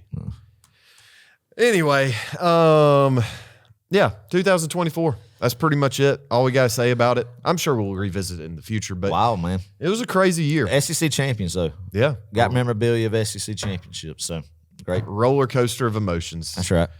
Adam, let's sum it up. I keep saying sum it up. What is one word to describe this Georgia football 2024 season? A roller coaster. Roller coaster. Like the dang Dahlonega mine train at Six Flags over Yes. in Georgia, baby. That's a great one. Going up and down, up Yeah. and down, up and down, up and down. But at the end of the day, great memories made as fans. Is that what we are, a fan podcast. The Texas games, the Clemson game, man. So there were some good times in it. And anytime you win an SEC championship, man, you got to be thankful for that. So For sure. successful season, but weird one for sure. Weird. Yeah. I think mine would be awkward. Just Awkward. Yeah, straight there you awkward. go. It There you just go. didn't seem right, didn't feel right the whole year. And Yeah. finally caught up to us in the Sugar Bowl, but we're moving past this, y'all, because Close book. it's time to close the book and move on to 2025. Adam, are Exciting we better 25. or worse in 2025 than 11-3? Then 11th. I don't know, Clark. I'm going better. You think so? I don't know if this is a national championship team, but I think we're going to look at more like a 12-2 team. Okay. I think we'll go deeper in the playoff, don't you? I agree. I think maybe 2 losses again in the regular season. Maybe one Really? because we play, some of these tougher teams at home. Yeah. But somebody might unexpectedly that we don't think get us, have us circled like Ole Miss did last year. Tennessee could be that. Florida? That's You're about what I to was say about to Florida? Oh, yeah. I mean, maybe. Potentially in the sense of just I mean, if hey. things, in Jacksonville, things get weird and kind of the momentum there.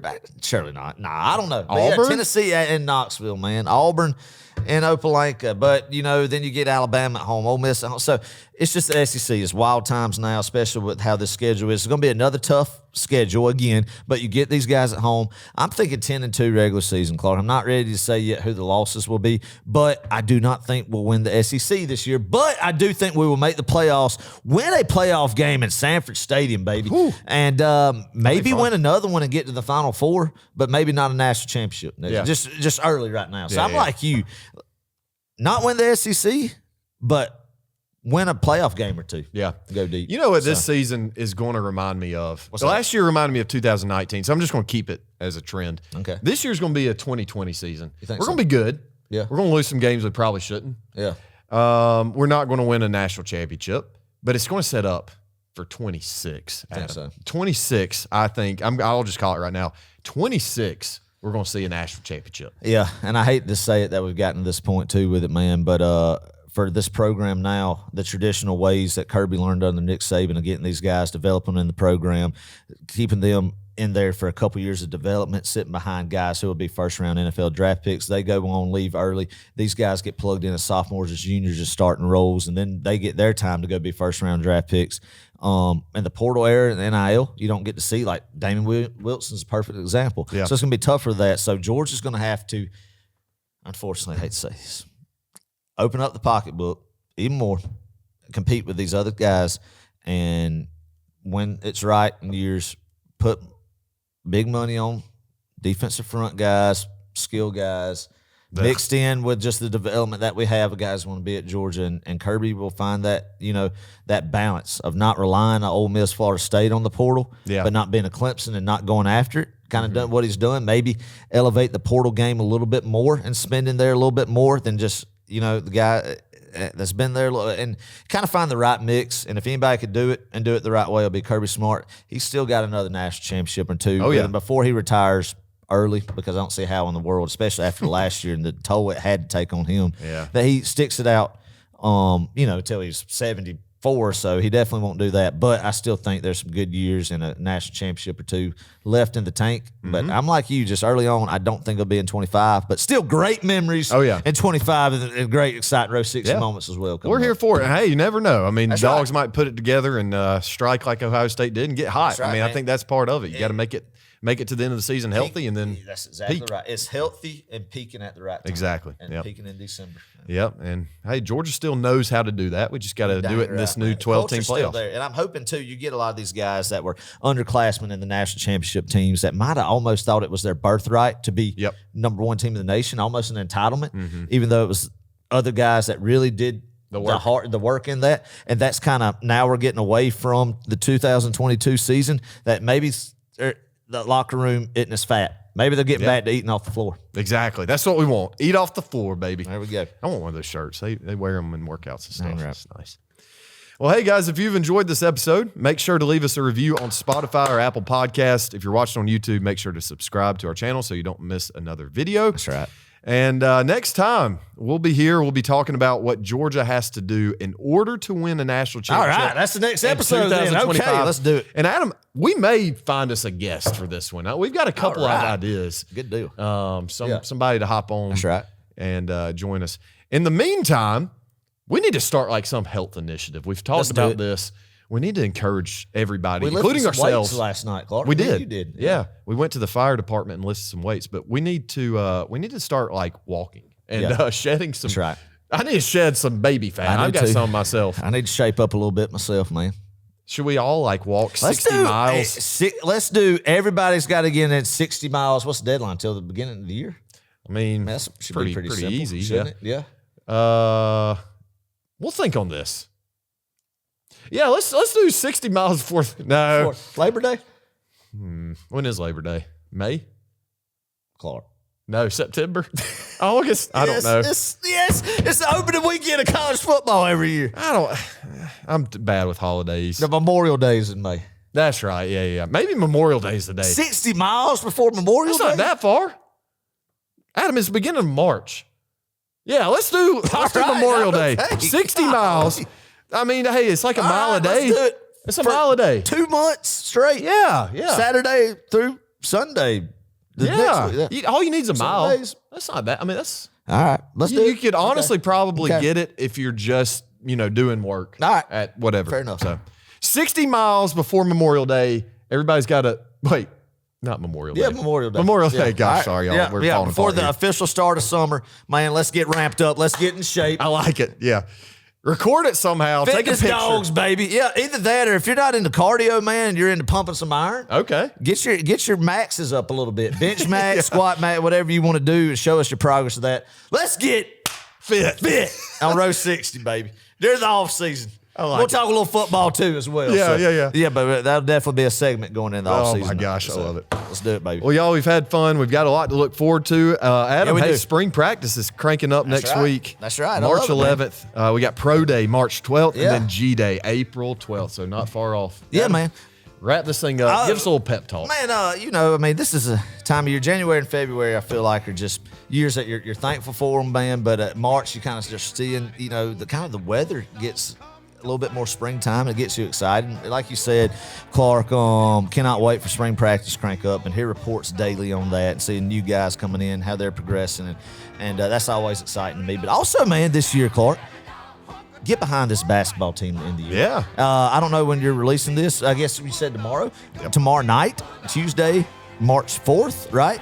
Big game against South Carolina on the hardwood, man. And then I think, what is it? Is it who is it? Golly, is it Vanderbilt? Somebody The last like game that. of the year. Yeah. It's a winnable game. So beating Texas, a bubble team. Georgia owns Texas. Did you see a Texas poster put, "Are we Georgia's B?" their That's message hilarious. board. It's like, are they the new villain in the SEC? Yeah. And it feels good to own them right now, man. So dominate them on the hardwood. They were a bubble team. They were on the last four in. We were the last four out until we went in there and just smoked them. Hey, and before that, we beat Florida, number 3. beat Florida in the number 3. state. Always good beating Florida. Yeah. Played with Auburn. Played with the 30-year-olds from Opelika. Yeah. So, I mean, so this team, I think it could be peaking at the right time. And just for Georgia basketball to be able to, even though you might not win the first round, to get in the tournament and the hype leading up to tournament week, knowing that the Dawgs are in the field of 64 would be huge. I think maybe at least winning one of the next 2 and maybe one game in the SEC tournament gets you there, especially if you win the next 2. I think you're going to be in, man. And it didn't look like that a week ago, kind of like the SEC championship did for Georgia late in the regular season in football. It didn't look possible. It kind of looked like we lost hope there. So get behind this Hoop Dog team if you haven't watched them to end the season. Should be exciting to see if they can make the field of 64. And they've proved that in the first half, if they get together in the second half, Mike White kind of shortened the rotation down a little bit, Clark. Used the bye week to really just dial in his X's and O's. So good on Mike White for that. And they've played with the top teams in the country last week, man. So beat one of them and played hard on the road against the other, man. So get behind this basketball team. Baseball starting a good start, man. A couple walk-off wins, exciting. Hopefully they capitalize on Wes Johnson this year, build on a great year they had last year. So get excited about the end of basketball and this baseball season going on. That will be kind of occupy some time before football comes. So go Dogs, baby. Go Dogs.